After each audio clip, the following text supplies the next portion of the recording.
1995, Pipe Masters.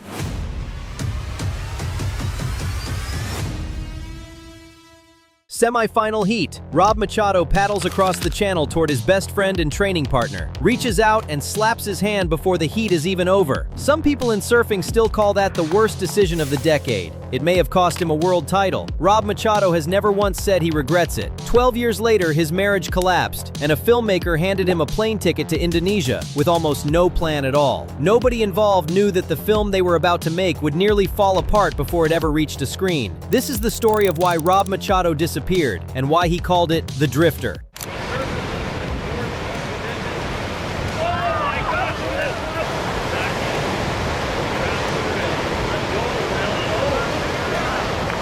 That high five in the channel would later become the defining image of who Rob Machado was. But in the early 80s, he was just a kid in Cardiff-by-the-Sea, California, terrified of the ocean his whole family loved. His parents had moved there when he was 4, chasing waves the way other families chase good school districts. Rob didn't take to it right away. He has said flat out that he was scared to death of the water as a kid, and there was nothing performed about that fear. It was real, and it lasted years. By 8, the fear had burned off completely. By 13, he'd won the U.S. Amateur Surfing Championships in his age division. By 1991, he'd turned pro.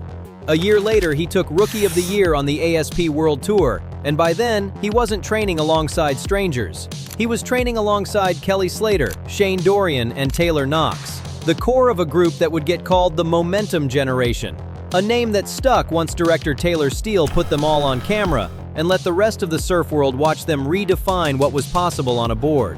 That footage became a film called Never Grow Up, and it turned 4 unknown teenagers into the future of the sport almost overnight.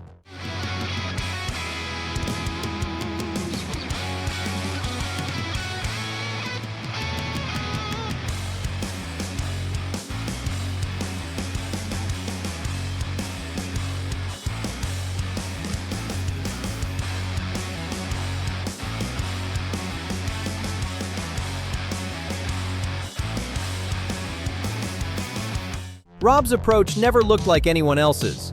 Where his peers muscled through sections, Rob floated through them. Smooth, unhurried, deceptively difficult to copy. The nickname Mr. Smoothie wasn't marketing. It was just what people saw when they watched him surf, and it drew comparisons to Hawaiian legend Jerry Lopez before Rob had even won a single tour event. You know, I didn't get a lot of footage of guys when I was a kid. So footage of Tom Curran was kind of rare. And so we used to, any footage we got, we'd watch it like crazy. And then we'd take our skateboards outside in front of my house and we would try to emulate like Tom Curran or like Aki or Tom Carroll. We'd take turns doing these little S turns down and holding your hands like Curran. And, he was kind of our icon. And so it's funny to say, did you work on it?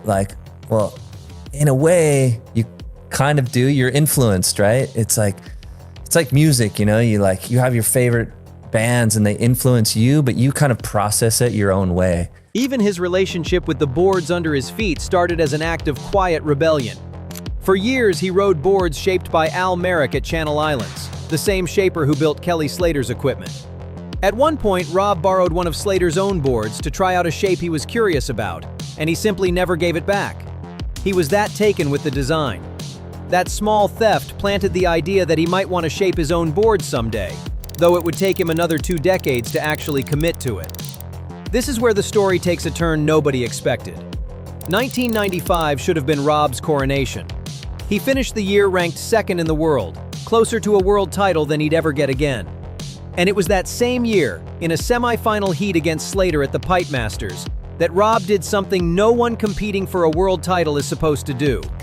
He paddled over mid-heat and high-fived his opponent in the channel. The surf world has spent 3 decades arguing about what that moment meant. Some read it as career sabotage, a guy who cared more about friendship than winning. Rob has pushed back on that story every time it comes up. "Everyone thinks it was a terrible decision that I high-fived Kelly," he said years later. "I actually loved the stories around it. That heat was already Kelly's. Whether or not it actually changed the outcome, it told you everything about how Rob was built. Competition never fully owned him. and that was either his greatest strength or the one thing that kept a world title out of his hands. It just seemed like it was going to happen. I was right in his line, and I sat up on my board, so I guess in that way I initiated it. But, at that point he had the choice to kick out and maybe get priority, or we were going to high five, 6 years after that heat, in 2001, Rob broke his hand and missed a string of events. He asked the tour for an injury wildcard to protect his ranking. The tour said no. He was voted off. For most career athletes, that ends the story. For Rob, it was the moment the real story started, though nobody watching at the time understood that yet. By the early 2000s, Rob had already built a life most surfers only dream about: a family, a home in the town he grew up in, a career as one of the first prominent free surfers, an athlete who got paid to surf however and wherever he wanted instead of chasing ranking points. But underneath all of it, his marriage to his first wife, Patu, was falling apart. In 2007, it ended. That's not a footnote. It's the hinge the next chapter of his life swings on. Because right around that time, Taylor Steele, the same director who'd built the Momentum Generation myth, came to Rob with an idea. Forget structure, forget a script, fly to Indonesia, disappear for 6 months, surf, and just talk into a camera about whatever he was going through. Rob said yes. And that's not even the part that got people talking. Enter Dustin Humphrey, the photographer turned first-time director Taylor Steele, brought in to shoot the project in the field. Within weeks of landing in Bali, the production had turned into something closer to a survival story than a surf film. Cast and crew started going down with typhoid and dengue fever. Humphrey was directing and shooting stills at the same time, running multiple crews, wearing the same clothes for days on end, cracking under the weight of a debut film he'd built into something enormous in his own head. One night, the pressure boiled over into an actual fist fight between him and one of Rob's own cinematographers. An unspoken distance opened up between director and star, and neither of them knew how to close it. And that wasn't even the worst part. Rob's ex-wife showed up in Bali too, with their daughters, while Rob was living in the same dirty clothes for a week, hanging around a director on the edge of a breakdown. The crew half-joked they were making a divorce surf movie, and it wasn't really a joke. Rob started worrying the whole project could cost him custody of his own kids if it went out wrong. Steele flew in personally to deal with the wreckage. He offered Humphrey a way out. Take your name off it. Pretend this never happened. Humphrey took the offer and checked himself into therapy. Then Steele sat down with Rob, who by that point wasn't sure the project should exist at all. To rescue it, Steele flew in an editor with an Academy Award nomination on his resume, Bill Haugsa, and locked him in an edit bay for 3 days straight. Nobody was allowed in. When Haugsa finally emerged, his advice surprised everyone. Keep the divorce in it. Don't sand it down. Hurley, Rob's sponsor at the time, demanded a screening before it went anywhere. Their reaction wasn't subtle. "What's up with Sad Rob?" one executive reportedly asked. "That's not the Rob we know. Change everything." And somehow, it got worse before it got better. The rap party happened anyway. Everyone got appropriately drunk. Nothing about the film was actually finished. Rob flew home to an empty house he considered pitching a tent on the lawn of rather than walk into alone. Everything that should have buried this project ended up being the thing that made it real. When The Drifter finally released in 2009, it wasn't the highlight reel Hurley wanted. It was almost an hour of Rob, alone on an unnamed reef in the Indian Ocean, working through a divorce in real time, on camera, with almost no artifice left. Critics who'd mocked the whole idea before seeing it went quiet once they actually watched it. The title wasn't a marketing choice. It came directly from what Rob was actually doing. Drifting, literally and otherwise, through a life that no longer had a fixed shape.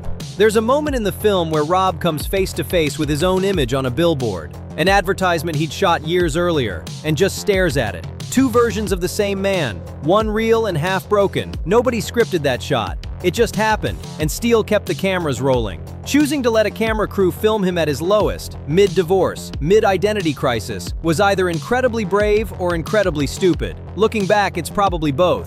But it's also the exact thing that separated Rob from almost every other surfer of his generation. He didn't manage his image. He let people see the parts that didn't fit the brand, and surfing had never really seen that before. Today, Rob still lives 5 minutes from where he grew up, in Cardiff-by-the-Sea. He remarried in 2013 to Sophie Villardo, and the two of them run Salt Culture. He still checks Seaside Reef most mornings from behind the wheel of a 1973 Dodge van he calls his ultimate freedom vehicle. The surfboard label he once resisted starting has become one of the most respected shaping operations in the sport. Firewire recently put out a limited run of just 250 resin-tinted seaside models with Rob's name on them, and they sold out fast enough that the shop stopped taking orders early. He's still out there riding alongside old friends too. On a podcast appearance earlier this year, Rob sat for an hour and a half talking through style, board design, and what it was actually like sharing a heat with Kelly Slater at the height of both of their careers. He didn't dodge a single question about the high five. He never has. Earlier this year, he also sat down for an hour-long conversation with the Surfrider Foundation, built entirely around the through line this whole story keeps circling back to. He's somewhere between $6 and $15 million in estimated net worth today, by outside estimates, though anyone who spent 5 minutes around him will tell you that number was never the point. If you want to see what happened to the guy on the other end of that high five, subscribe before you go, because the next Momentum Generation story is coming, and it's not one you've heard before.